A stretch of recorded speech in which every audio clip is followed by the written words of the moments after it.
lagi jadi pengen gorengan.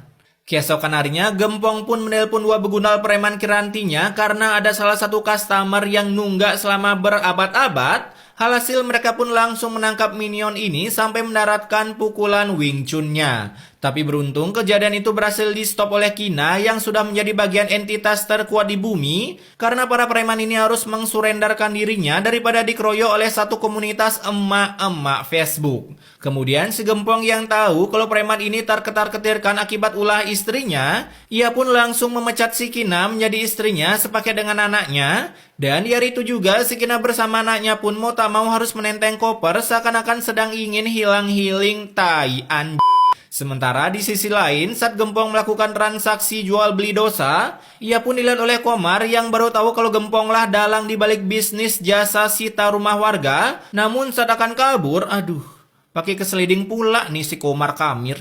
Dan coba deh kalian lihat adegan ini. Nah, ada bocah tuh kan, dan tara, hilang cuy. Ditelan bumi kali ya tuh bocah tiba-tiba lenyap kayak zaman Orde Baru aja. Nah karena spell sprintnya habis, Komar pun akhirnya bisa ditangkap lalu diserahkan ke Gempong yang sedang duduk santuy. Yang dimana Gempong langsung mengurung Komar di sebuah gudang dan dijatuhi hukuman kurungan seumur hidup. Buset dah, sampai jadi fosil dong. Ya ilah, hancurinlah jendelanya, gampang gitu dari kayu loh.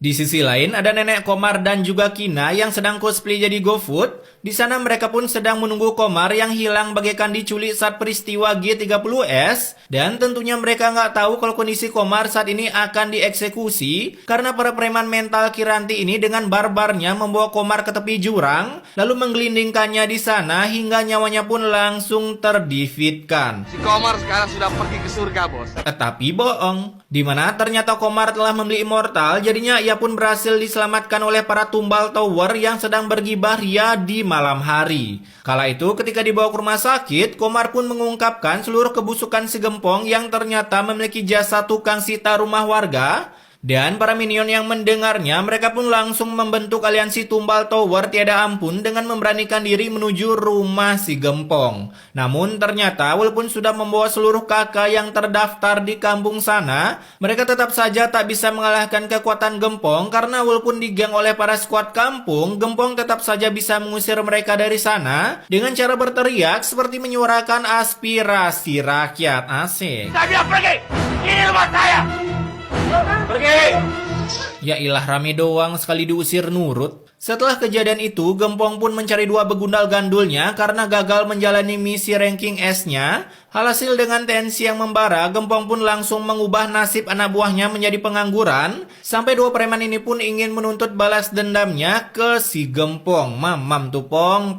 Di sisi lain, Kina pun tetap menjalani profesinya sebagai GoFood keliling yang selesai berjualan, ia pun langsung mampir ke markas Dajjal, di mana Kina ini berniat memujuk Gempong kembali ke jalan kebenaran. Tapi yang namanya sekali mendajalkan, ya tentunya dong si Gempong nggak mau, kapan lagi kan bisa terkenal di neraka karena dosa-dosanya. Kemudian di hari itu juga, Gempong pun mulai merapikan akte-akte rumahnya termasuk akte kepemilikan buminya dan langsung pergi untuk menjual seluruh aset yang dimilikinya. Lalu saat sedang beristirahat muncullah sebuah efek yang membuat perut si Gempong tiba-tiba mengalami kehamilan. Alhasil merasakan seperti ada janin yang sedang bermain smackdown dengan ginjalnya. Gempong pun langsung cus ke rumah sakit dan saat diperiksa oleh dokter Woman, sang dokter pun mengatakan kalau sakit si Gempong sangat langka seperti fosil dinosaurus. Bapak, kami sudah berusaha. Bapaknya lah, berusaha apanya, pasien baringan sambil dicek tensi gitu doang. Nah, saat Gempong pindah dokter, ia pun tetap saja tak menemukan jawabannya. Jadinya si Gempong hanya bisa rebahan santuy ditemani dengan efek-efek yang membuat saya ingin minum paramek. Terlebih lagi saat rebahan santuy muncullah ulti banteng yang menyusahkan warga tentunya. Sampai mereka lari kalang kabut. Ini ngapain lari buat tas ya? Ini kan gempa bukan tsunami. Sementara si Gempong masih ngestak di dalam hingga akhirnya sebuah ulti Valir merobohkan atap bangunan dan menggeprek si Gempong. Beruntung kala itu si Gempong bisa menggunakan immortalnya, jadinya ia bisa selamat dari kematiannya. Tapi tetap saja sebuah efek yang membuat saya semakin pusing pun terjadi. Ya entah ini apa, pusing gue liatnya, banyakan JJ-nya. Tapi intinya Gempong tak jadi terdelete-kan dari peristiwa gempa 30 derajat Fahrenheit yang menimpa kampung Durian runtuh. Tapi bohong. Dimana tiba-tiba BMKG lupa memberikan info kalau bumi akan terbelah sehingga membuat setengah badan Gempong terjatuh di dalamnya hingga menanam Gempong hidup-hidup. Cie, itu kotak kelihatan. Ya pura-pura nggak tahu aja kali ya. Kala itu melihat si Gempong dihisap oleh bumi karena berani menjual akte kepemilikan bumi, para warga pun hanya bisa terdiam dan AFK. Bahkan ada juga yang memberikan kata-kata family friendly-nya versi seorang minion. Biarin aja dia mati tertimbun tanah. Nah yang gini-gini mana nih? Kok nggak diazapin sih?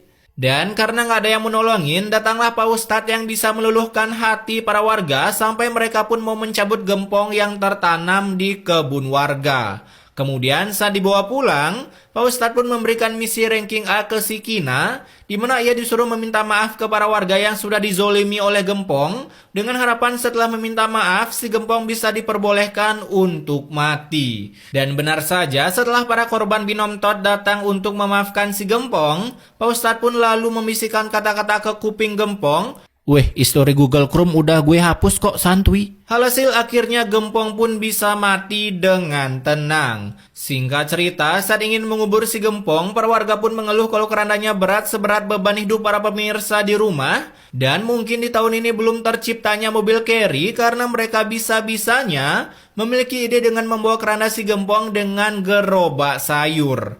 Nah, ketika sampai di pemakaman dan akan dikubur, muncullah ulti banteng merah yang sangat ganas karena ia bisa menguasai elemen angin, gempa bumi, bahkan bisa meledakkan gunung, sampai membuat pemakaman yang sudah digali menutup tiba-tiba seperti loker kerja yang tiba-tiba lenyap akibat ada orang dalam. Cuaks. Kala itu para builder yang dibayar dengan diamond seadanya, mereka pun mengeluh kalau tanahnya tak bisa digali, namun karena mungkin ini Gempong punya orang dalam di akhirat, maka miliknya pun tiba-tiba terbuka lebar kembali, siap menantikan kehadiran Gempong di dalam makam.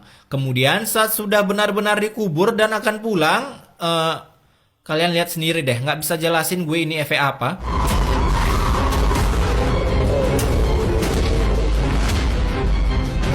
Nah, udah lihat kan? Buat yang ngerti tulis di kolom komentar ya. Oke, pesan immortality-nya di sini, bijaklah dalam meminjam uang. Kalau nggak mampu jangan pinjam uang. Kalau mampu kenapa malah pinjam uang? Maksudnya apa ya? Ya udah deh, lupain.